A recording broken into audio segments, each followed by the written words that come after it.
사람의 마음을 열어라. 사람의 마음을 열어라. 지도는 영토가 아니다. 다른 사람의 지도를 존중하라. 이게 어떤 의미냐면은 종이라는 지도에 선생님 종이라는 지도에 뭐 영토의 모든 정보를 담을 수 있을까요? 없을까요? 담을 수 없겠죠. 지도는 작잖아. 이 작은 지도에 어떻게 영토의 모든 정보를 다 담겠냐.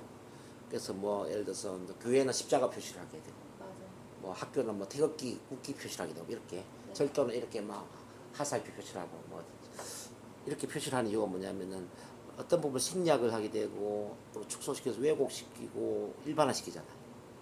생략, 왜곡, 일반화시키다 보니까 이제 실제 정보보다는 좀 삭제된 것도 있고, 뭐 축소된 것도 있고, 어떤 것도 확대되기도 하고, 또 하나로 일반화되기도 하고, 뭐 이런 게 생기겠죠. 자, 이렇게 이제 지도가 영토의 모든 정보를 담을 수 없는 것처럼 우리 두뇌, 이 두뇌라는 이 두뇌 머릿속에 이 세상의 모든 정보를 담을 수 있느냐? 없다는 이야기예요. 즉 우리 이한나 선생님 머릿속에 있는 정보와 제 머릿속에 있는 정보는 같을 수가 없지. 근데 중요한 거는 제가 제 머릿속에 있는 어떤 정보도 어느 정도 타당성이 있겠지만 우리 이한나 선생님 머릿속에 있는 정보도 어느 정도 타당성이 있을 수 있다는 거죠. 무슨 이야기냐면 제 생각도 어느 정도 오를 수 있지만 우리 선생님의 생각도 어느 정도 오를 수가 있는 거예요. 이게 이해되시나요? 내 생각도 옳지만 당신 생각도 옳다 이 말이에요. 뭐 집에서 얘기한다면 내 생각도 옳지만 우리 남편 생각도 좀 오를 수가 있고요. 우리 딸 생각도 오를 수가 있다는 거지. 뭐 친구랑 얘기하면 내 생각도 옳지만 우리 친구 생각도 좀 오를 수가 있다는 거죠. 이렇게 본다면 내 생각만 고집을 해야 될까요? 아니면은 상대방 생각을 존중을 해줘야 될까요? 그렇죠. 대화를 할 때 항상 그래서 이런 생각이 돼. 내 생각이 틀렸다가 아니라 내 생각도 옳은 점이 있지만 당신 생각도 옳은 점이 있어. 이렇게 생각이 돼. 내 생각과 다른 것을 틀렸다고 생각하는 게 아니라 틀린 게 아니라 다르구나. 다르다는 걸 생각이 돼. 차이점이 있구나. 차이점이 있구나. 다르구나. 다름을 인정해야 된다 이거죠. 다르다라는 것은 틀린 게 절대 아니에요. 그래서 대화를 할 때 내 생각이 옳아 너는 틀렸어. 이런 사고방식을 버려야 돼. 내 생각이 맞아 너는 틀렸어가 아니라 내 생각도 옳은 점이 있지만 네 생각도 옳은 점이 있어. 머릿속에 이런 질문을 해야 돼. 나의 옳음과 너의 옳음을 합쳐서 더 나은 대안을 제시한다면 뭐가 있을까? 나의 옳음과 너의 옳음을 합쳐서 제3의 더 나은 대안을 제시할 수 있다면 그것은 뭐가 될까? 이렇게 문제 해결? 그러면 문제 해결 그쵸 대안이 더 커지겠죠. 네. 항상 대화할 때 그렇게 해야 돼. 아까도 이제 선생님이 이야기했잖아. 저는 오전에 지금 교회 나가야 되는데 교회 안 나가니까 사람들이 난리예요. 교회 놓으라고. 선생님 마음이면 이제 오전에 교회에 나가야 된다는 생각이 있잖아요. 네. 그럼 제가 이제 교회 나가지 말라고 하는 게 아니잖아요. 교회 나가는 거 참 좋은 일이죠. 근데 제 생각은 있잖아요. 꼭 교회로 오전에만 나가야 되는 건 아니잖아요. 오후에 나가는 것도 가능할 수 있지 않을까요? 자, 그럼 제 생각을 얘기해서 교회를 나가지 오후에 나가라. 자, 선생님은 교회를 오전에 나가야 된다. 그러면은 선생님의 교회를 나가야 된다 옳음과 오후에 나가야 된다는 제 옳음과 이걸 이제 같이 통합을 해가지고 대안을 제시하는 거죠. 그러면 좋아요. 교회 이야기를 해가지고 오후에 갈 수 있는 시간대가 있는지 한번 알아봐야 되겠네요. 그러면 대안이 나오는 거죠. 대안. 그렇죠? 그리고 예를 들어서 우리 딸을 우리 뭐 일요일날 남편이 해서 봐줘야 되는데 남편한테 미안해요. 당연히 미안한 게 맞죠. 그것도 옳은 이야기단 말이에요. 그러면은 자 남편하고 이야기를 해가 나는 지금 자 아기를 키우는 것도 물론 중요하지만은 내가 자존심을 좀 높여가지고 대인관계나 소통이 잘 되는 이런 것도 참 중요한데 당신이 힘들면 한 주는 당신이 봐주고 한 주는 친정집에 맡기고 이렇게 하는 건 어떨까? 대안 제시. 그럼 당신이 2주에 한 번씩은 봐줄 수 있어? 그럼 한 주는 내가 친정집에 맡길 거니까. 아니면 저거 안 되면 또 애들 내가 데리고 뭐 함께 센터에 내가 갈 수도 있지. 한 달에 한 번 정도 내가 센터에 데리고 가고 이렇게 분담을 한다면은 그건 어떨까? 예를 들어서 이런 거 하나의 대안이겠죠. 그래서 이제 사람들마다 생각이 참 다른데요. 다르다라는 것은 절대 틀린 게 아니다. 그래서 이제 다른 사람의 생각을 존중해야 된다. 그런 점에서 이제 지도는 영토가 아니다. 다른 사람의 지도를 존중하라. 이렇게 이야기를 하는 겁니다. 이해되세요? 네. 두 번째는 이제 우리는 커뮤니케이션을 하지 않을 수 없다 그래요. 우리는 커뮤니케이션을 하지 않을 수 없다. 자, 입을 꼭 다물고 있지만, 자, 고개를 까딱거릴 수 있고, 얼굴에 미소를 지을 수 있고, 뭐 또는 손뼉을 칠 수도 있고, 그런 건 가능할 수 있지 않을까요? 네, 맞아요. 그렇잖아요. 그러니까 말을 안 하고 있지만 또 이제 선생님의 어떤 헤어스타일이라든지 옷차림이라든지 이런 것이 또 어떤 커뮤니케이션의 의미를 줄 수도 있고요. 뭐 또는 선생님이 뭐 집안을 깔끔하게 청소를 한 공간에서 이야기를 한다. 이 청소한 공간도 커뮤니케이션의 대안이 될 수가 있고, 그것도 아니면 커피숍에서 이제 뭐 향 같은 커피를 마시면서 또 감미로운 음악을 들으면서 대화를 하는 그 분위기, 이 분위기도 하나의 커뮤니케이션의 요소가 될 수가 있다는 뜻이죠. 그래서 이제 꼭 말로만 하는 게 커뮤니케이션이 아니라 어떤 우리가 커뮤니케이션하는 어떤 장소, 환경, 또 목소리 톤이나 목소리의 어떤 특징들, 뭐 어떤 신체 언어의 변화들 이런 것들이 커뮤니케이션의 이제 아주 중요한 요소들이 될 수가 있다. 그렇게 보는 겁니다. 그랬을 때 이제 아까도 제가 말씀드렸지만은 메르비안 연구에 보면은 커뮤니케이션의 영향력, 효과에 있어서 7%는 내용이지만은 목소리가 17%, 아니다, 목소리 34%구나. 목소리가 34% 영향을 주고, 그 다음 신체 언어가 55% 영향을 준다는 거죠. 7%는 내용 언어, 자, 38%는 음성 언어, 55%는 신체 언어라는 거죠. 그 외에도 이제 분위기, 어떤 장소, 옷차림, 이런 걸 이제 우리 메타 커뮤니케이션이라고 해요. 메타 커뮤니케이션. 어떤 옷을 입고 이야기하느냐, 화장을 어떻게 하고 있느냐, 헤어스타일은 어떠냐, 이야기하는 공간은 어떠냐, 의자 배치는 어떠냐, 분위기는 어떠냐, 어떤 음악을 사용하고 있느냐, 이런 전체적인 거. 이런 건 이제 메타 커뮤니케이션이라는 거죠. 한번 생각해 보세요. 비즈적인 이야기를 할 때 커피숍에서 이야기하는 거하고 사무실에서 이야기하는 건 느낌이 좀 다르겠죠. 비즈 이야기를 하는데 밥을 먹으면서 이야기하는 거하고 사무실에서 이야기하는 건 좀 다를 거단 말이에요. 근데 예를 들어서 이제 어떤 가족 모임이라든지 뭐 어떤 지모 모임이라든지 뭔가 좀 교감할 수 있는 이런 이야기를 사무실에서 하는 거하고 식사 자리에 하는 거는 좀 다르겠죠. 그럼 이 장소로 분위기도 그만큼 중요하다는 이야기겠죠. 그래서 우리는 분위기로 이야기해야 되고 옷차림으로 이야기해야 되고 어떤 눈 깜빡이나 어떤 표정으로 이야기해야 되고 몸 동작으로 이야기해야 된다.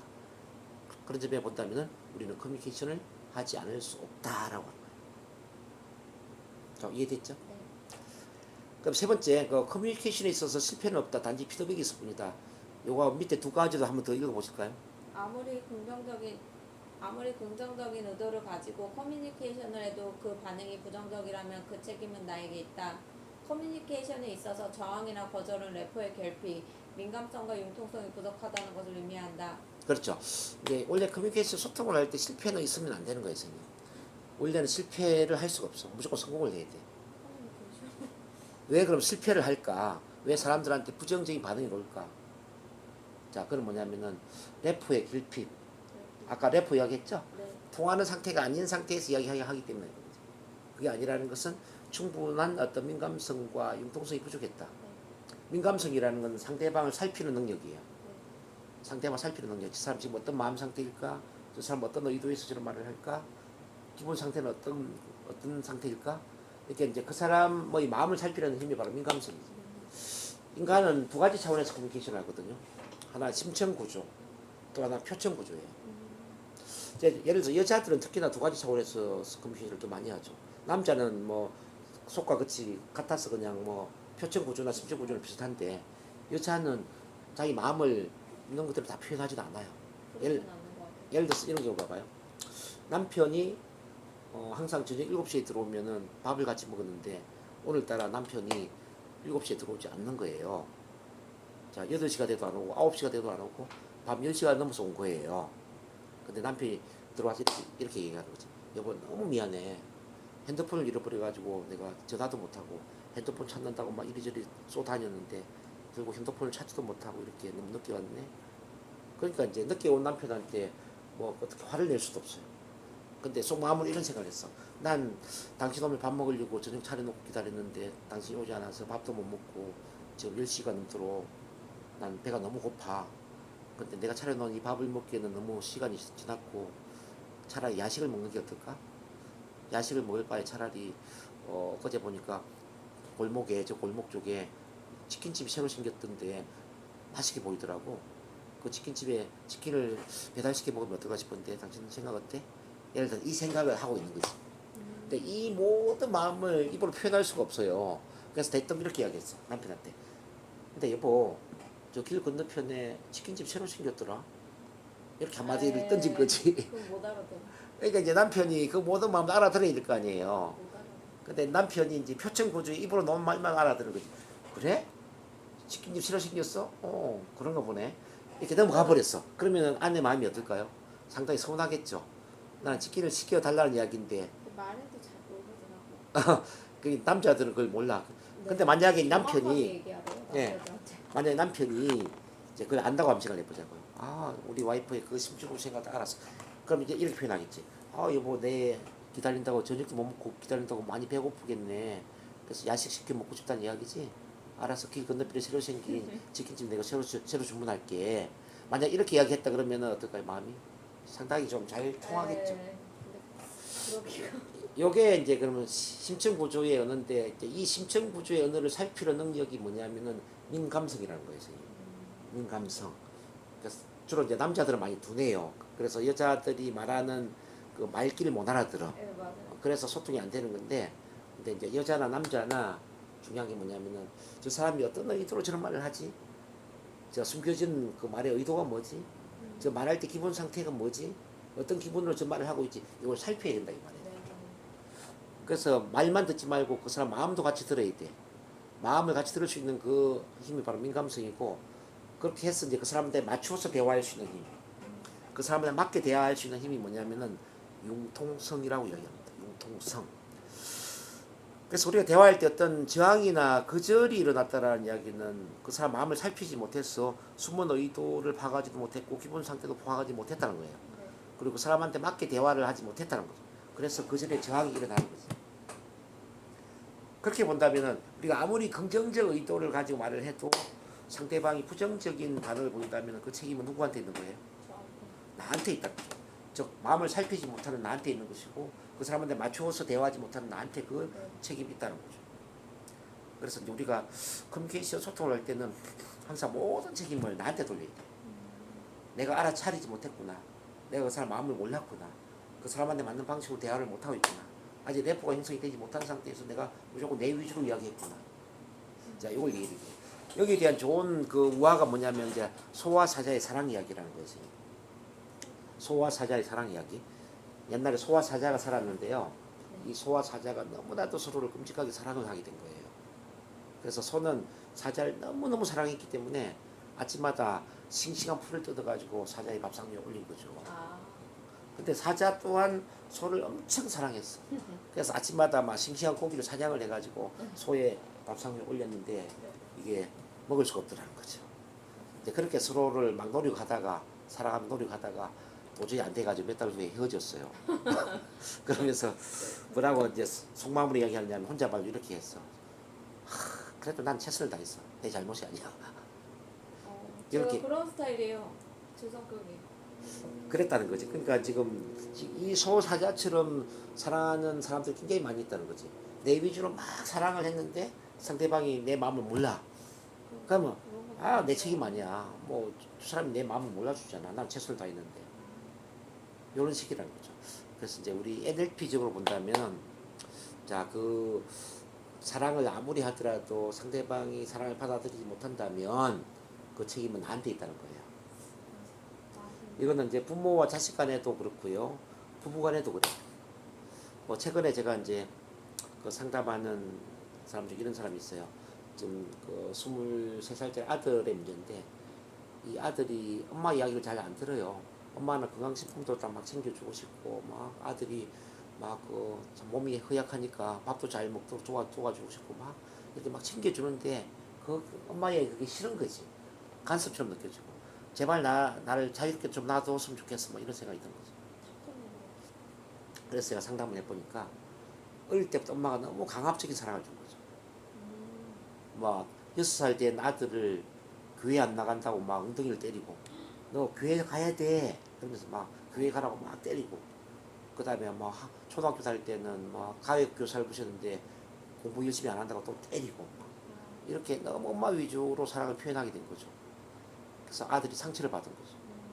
엄마는 사랑을 표현했는데 엄마의 사랑이 사랑이라고 느끼지 못한 거죠.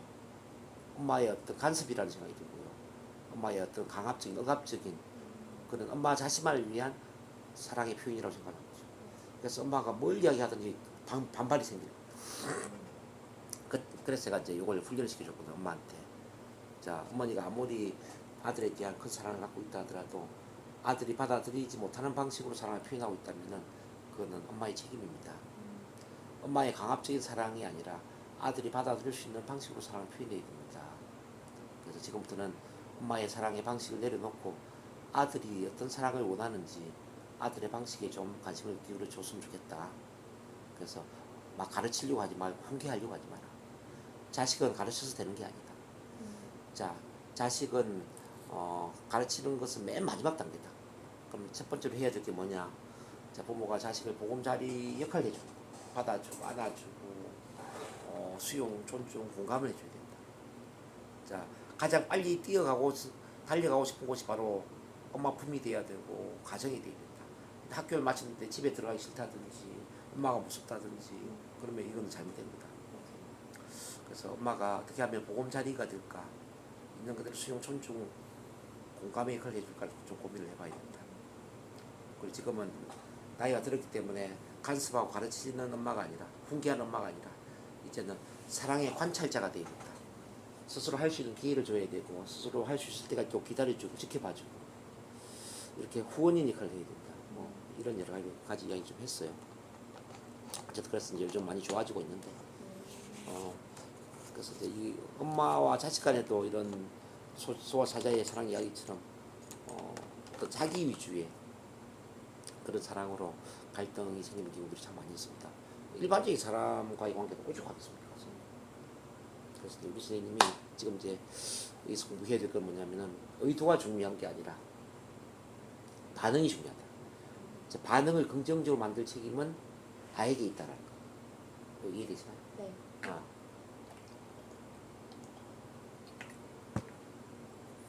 자, 요게 이제 공부가 좀 되면요.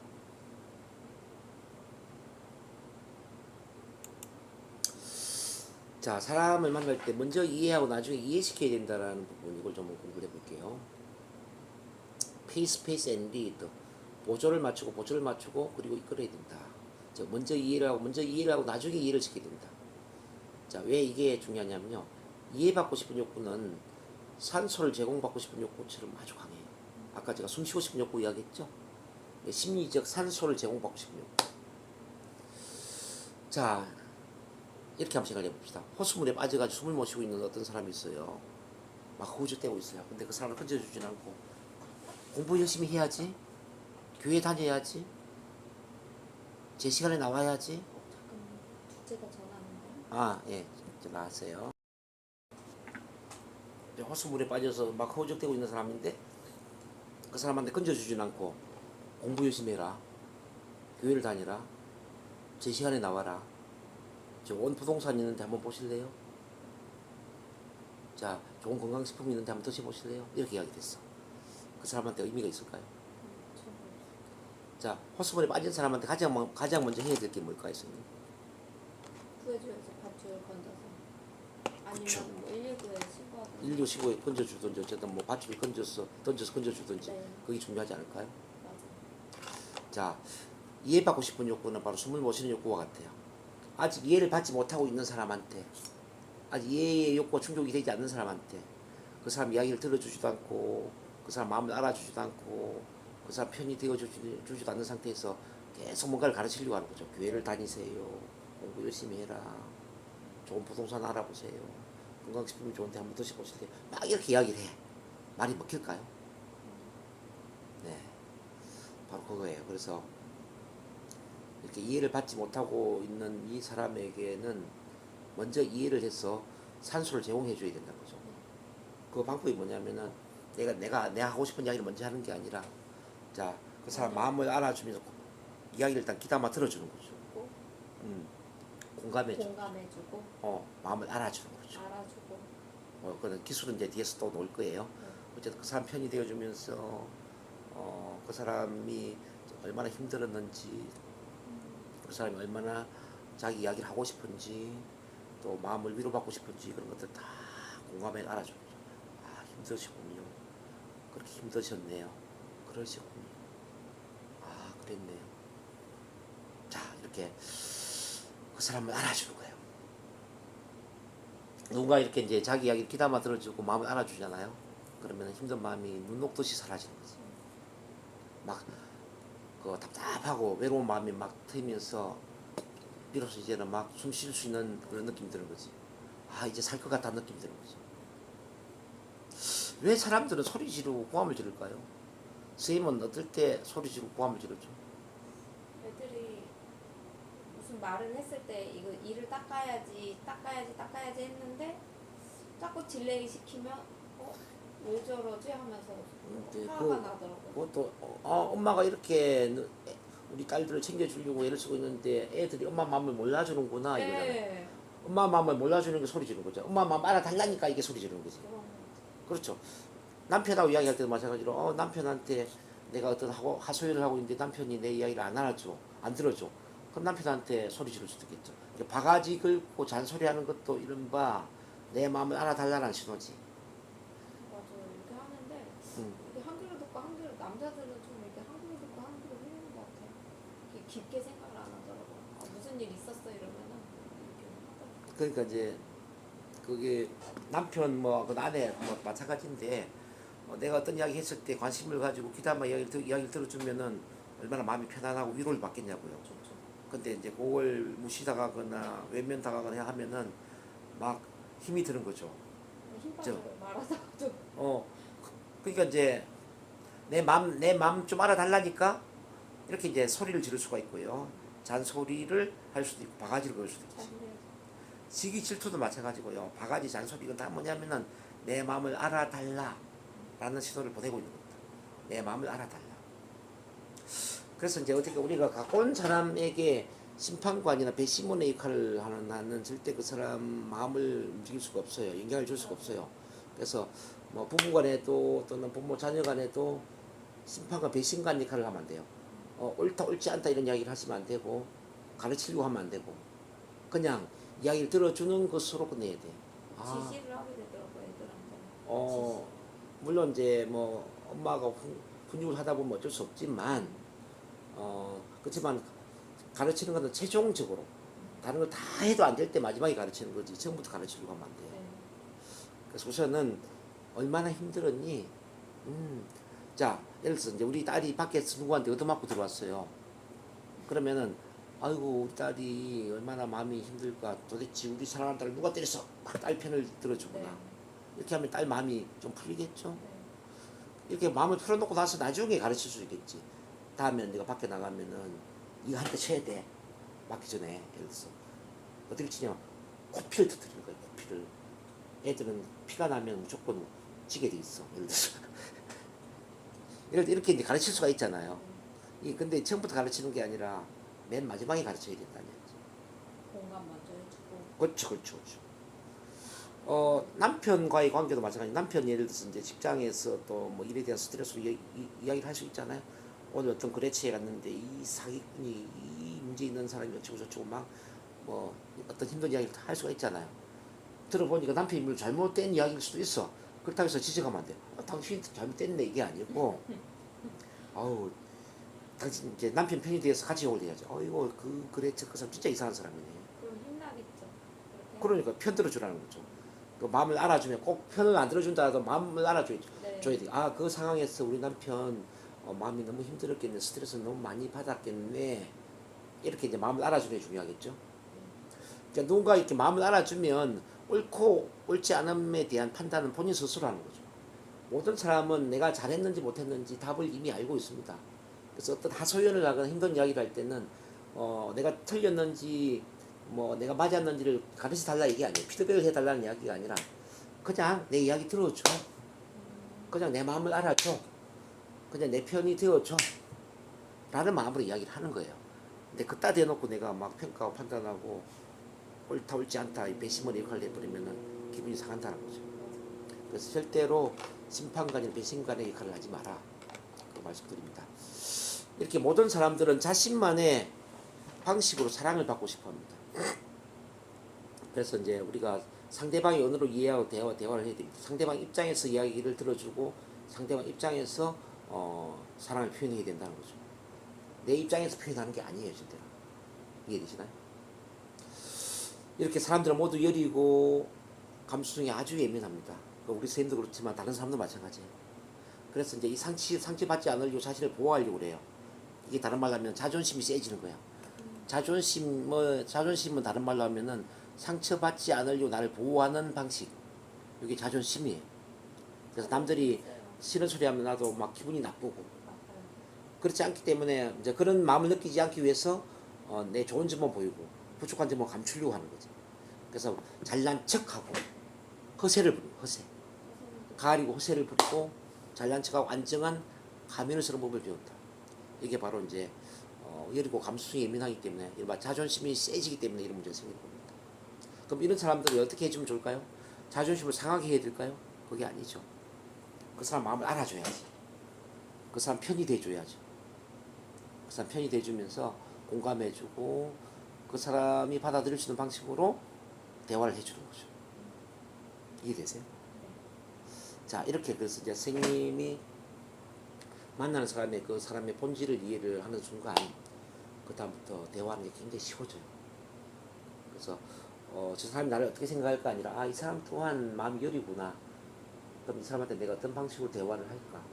자, 그러면 먼저 이 사람을 이해를 해줘야 되겠구나. 자, 내 입장에서 아니라 저 사람 입장에서 먼저 이해를 한번 해보자. 어떻게 이해하지? 자, 이렇게 대화가 시작돼야 돼요. 그럼 구체적인 기술을 제가 이제 가르쳐 드릴게요. 우선 첫 번째는 관심과 사랑을 가져야 돼요, 선생님. 관심과 사랑을 가져야 돼. 우리 선생님이 애기들 키울 때 애기들한테 관심과 사랑을 먼저 갖죠. 애기들한테 관심과 사랑을 가지면은 애기를 관찰하게 돼요, 신경을 안 쓰게 돼요. 관찰하게 되죠. 관찰하게 되죠. 울 때 왜 울지? 뭐 젖달라고 오나? 재워달라고 오나? 기저귀 갈아달라고 오나? 관찰하게 되잖아요. 그럼 울음소리 들으면은 저거는 기저귀 갈아달라는 울음소리다, 저는 재워달라는 울음소리다, 이렇게 좀 느껴지지 않아요? 느낌이 오죠, 거의. 대충 느낌이 오죠. 그리고 그쵸. 시간 체크하고 그러니까. 언제 먹었는지 체크하고 배고프겠다. 아니면 기저귀 볼까? 뭐 이렇게. 그렇게 되죠. 그래서 관심과 사랑이 있으면은 관찰을 하게 되고 그 상대방을 이해를 하게 된다는 거죠. 이제 엄마가 아기를 이해하는 거죠. 이거는 어른들도 마찬가지라는 거죠. 이제 관찰하고 이해를 하게 되면은 그 사람한테 맞추는 게 쉬울까요? 어려울까요? 예, 맞추는 게 쉬워져요. 그 사람 패턴에 맞출 수가 있어요. 뭐 대화 내용도 맞출 수가 있고, 대화하는 방식도 맞출 수가 있고, 목소리도 맞추고, 신체 언어도 맞추고, 다 맞출 수가 있는 거죠. 잘 맞추다 보면 마음이 열릴까요? 닫힐까요? 마음이 열리죠. 이 마음이 열리는 단계를 우리는 래포가 형성되었다라고 하는 거예요. 자, 마음이 열리게 되면은 우리가 이끌 수가 있어. 그 사람한테 맞는 방식으로 이끌 수가 있어요. 예, 나의 방식이 아니라 그 사람의 방식대로 우리가 이끌어갈 수가 있어요. 그럼 잘 따라올까요? 안 따라올까요? 잘 따라오죠. 그래서 변화가 일어난다 이 말이에요. 이렇게 관심과 사랑, 관찰, 이해, 맞추기, 래포 형성, 이끌기, 변화를 이끈다. 그러면 이 세상에 이끌지 못하는 사람이 아무도 없단 말이에요. 이미 선생님이 아기를 키울 때 이미 이거 잘 하셨어요. 사람들한테는 이렇게 어려운가? 자, 사람한테 왜 어려우냐면은, 자, 딸들을 키울 때는 관심과 사랑이 있었는데 일반적인 사람들한테 관심과 사랑이 없어서 그래요. 그 차이점이지. 일반적인 사람들한테도 애기들처럼 관심과 사랑을 가져보세요. 그럼 어떻게 될까요? 근데 이렇게 좀 공감해주고 잘해주고 하면은 말이 조금 저한테 상처를 주는 것 같아서 그게 또 싫더라고요. 그러니까 제가 선생님이 왜 관심과 사랑을 못 주느냐를 생각해야 되는데, 자, 선생님 안에 관심 받고 싶은 욕구, 사랑받고 싶은 욕구가 충족이 안 돼 있는 거예요. 자, 선생님은 가진 것만 나눌 수가 있어요. 가진 것만. 나한테 사랑이 부족한데 다른 사람한테 사랑을 줄 수가 없다 이 말이에요. 자, 넘쳐야 돼. 충만해야 돼. 충만하면은 사랑이 넘치겠죠.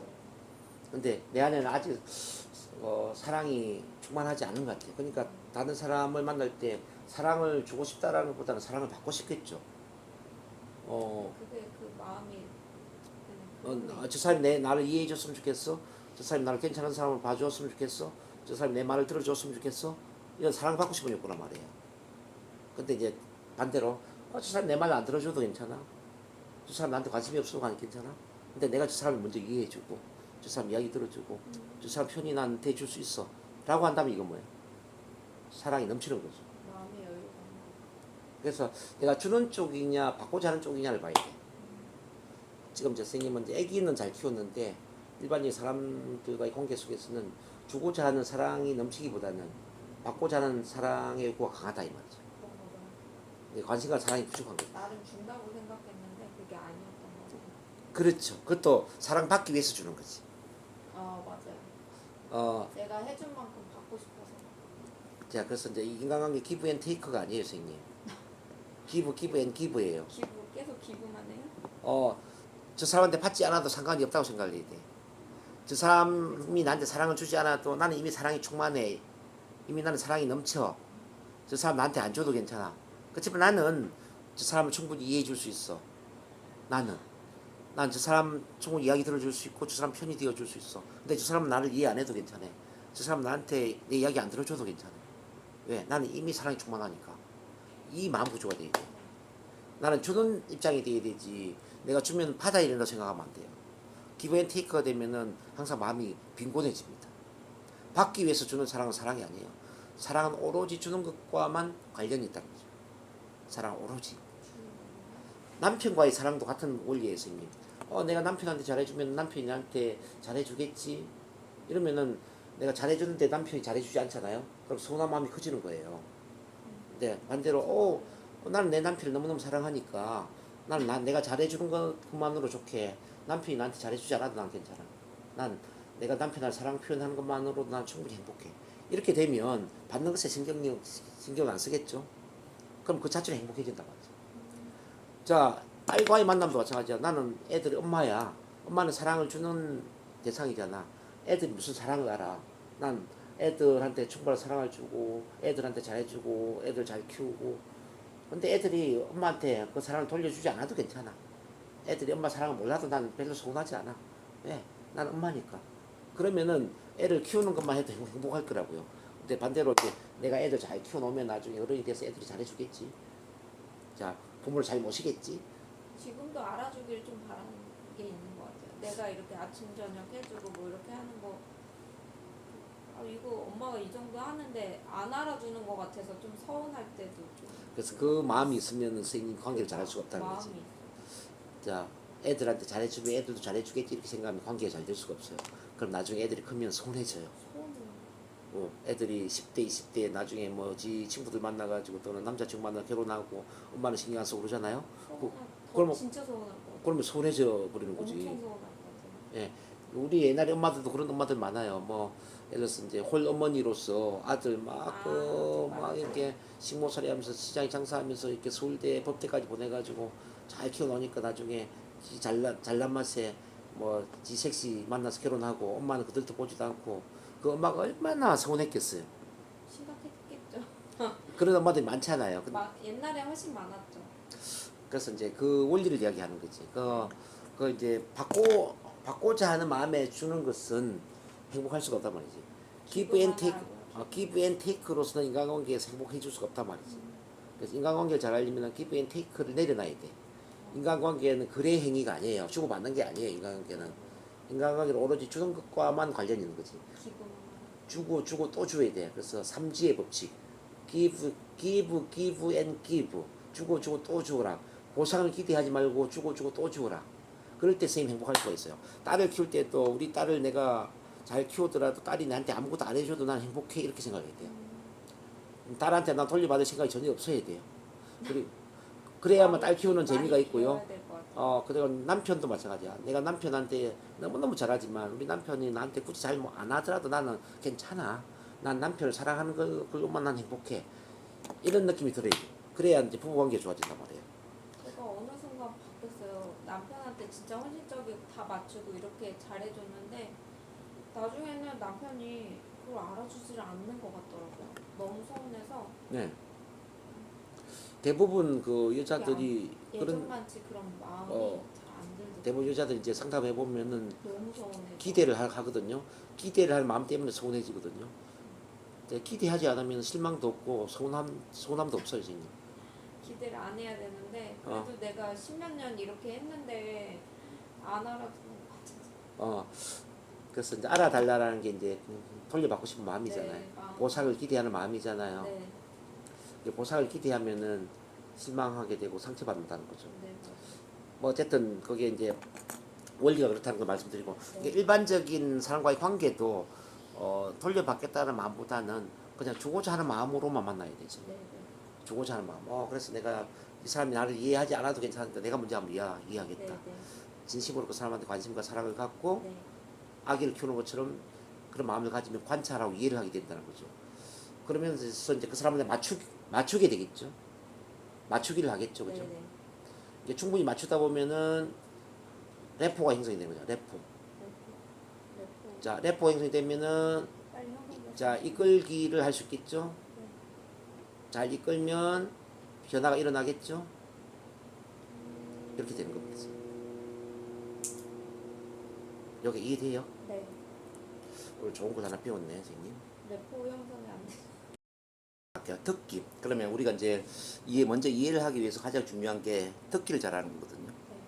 경청을 잘해야 되는데 경청에 5단계가 있어요. 첫 번째는 무시하기.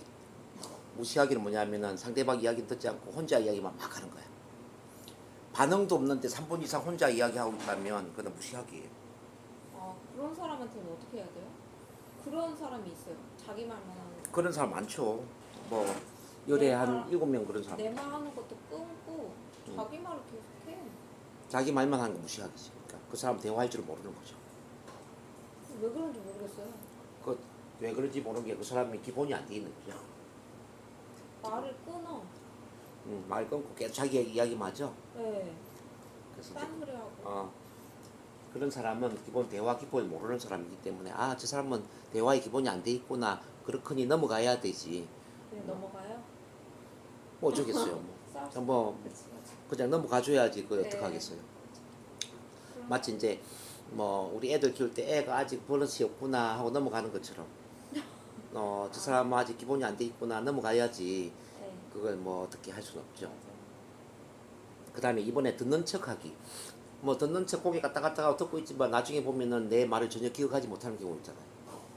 제가 가끔 듣는 척하는 거. 특히 이제 귀찮아서. 특히 부부들 간에 이제 대화를 보면은 이제 뭐 남편은 야구 TV를 보고 있어요.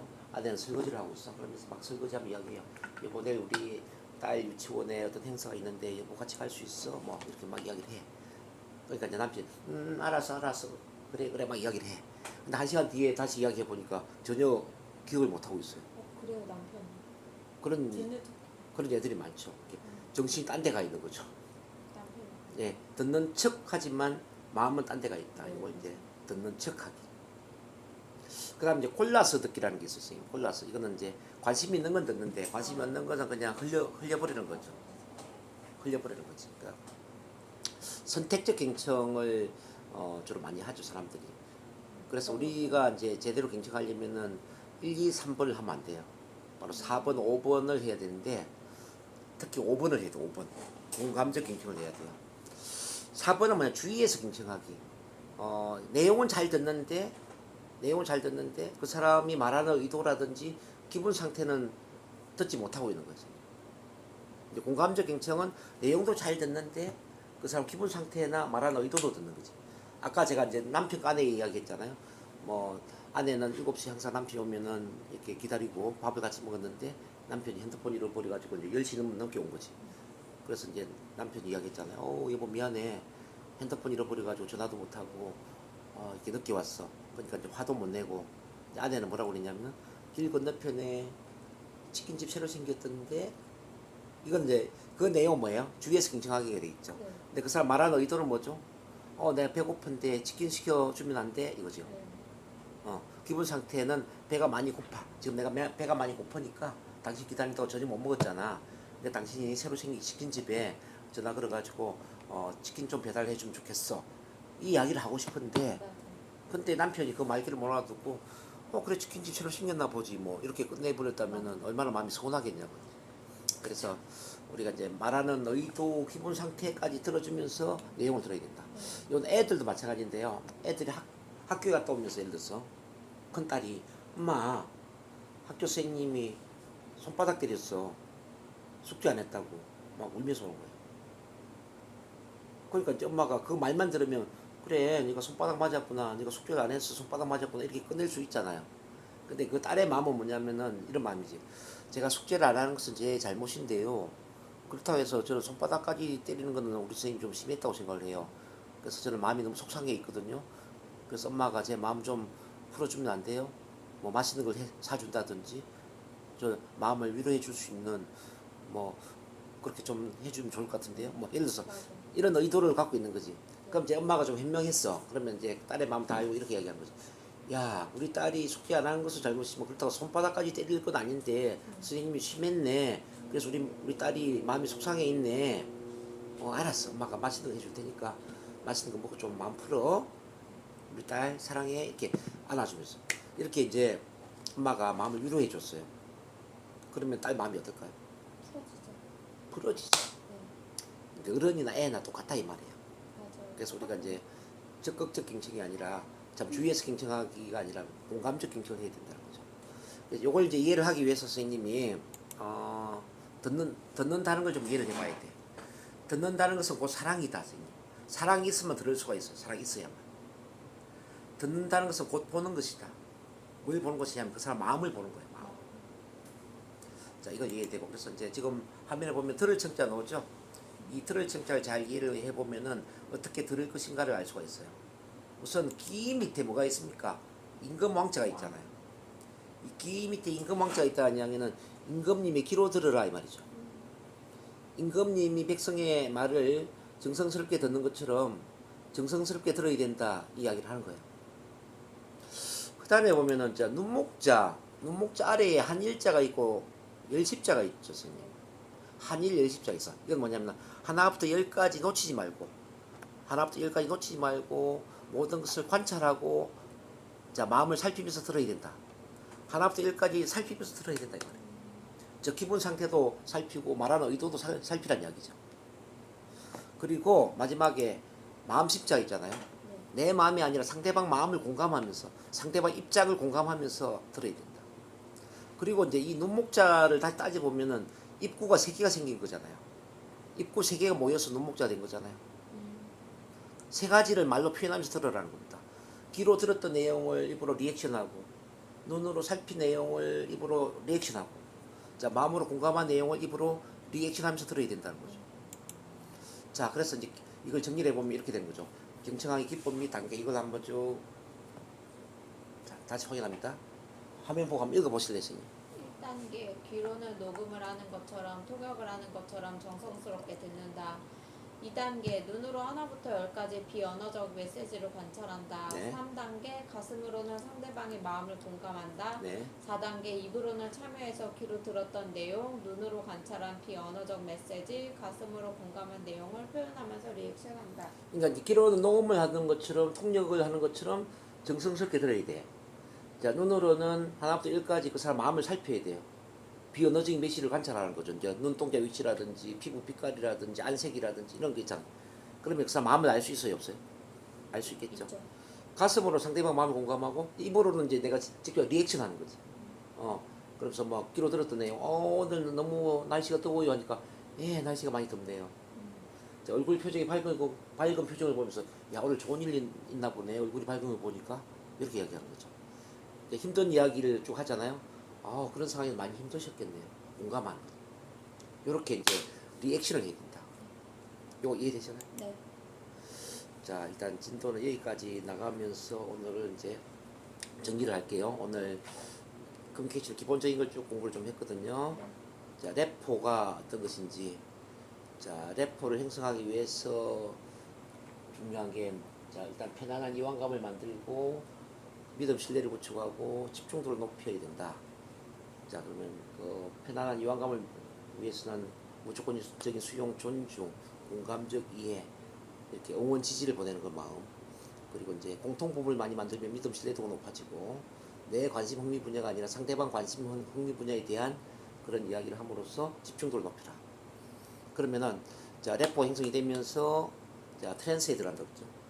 고도로 편안하면서 이완감과 집중도가 높아지는 거지. 그러면서 이제 그게 자석의 힘처럼 자 끌어당기는 이 자기장 영향력의 원을 형성하게 되고 거기서 이제 변화가 일어나는 거죠. 그걸 이해를 했고 그 다음에 이제 커뮤니케이션 기본 원리 뭐 지도는 영토가 아니다. 그래서 상대방 지도를 존중하라. 우리 커뮤니케이션을 하지 않을 수 없다. 우리가 아무리 긍정적 의도를 갖고 있어도 그 반응이 부정적이면은 그 책임이 나한테 있다고 그랬죠. 그리고 이제 우리가 이해받고 싶은 욕구가 심리적인 숨쉬고 싶은 욕구가 비슷하기 때문에 먼저 이해하고 나중에 이해를 시켜야 된다. 이제 기브 앤 테이크가 아니라 뭐라고 그랬죠? 주고 또 주는 그런 구조에서 생각해야 된다. 그러기 위해서는 관심과 사랑을 갖고 관찰 이해를 하고 충분히 맞추고 래퍼 형성되면서 이끌기를 했을 때 변화가 일어난다는 거. 자, 그 중에 가장 중요한 게 뭐라고 그랬어요? 바로 이제 경청. 오늘 경청의 기술에 대해서 쭉 공부를 좀 했거든요.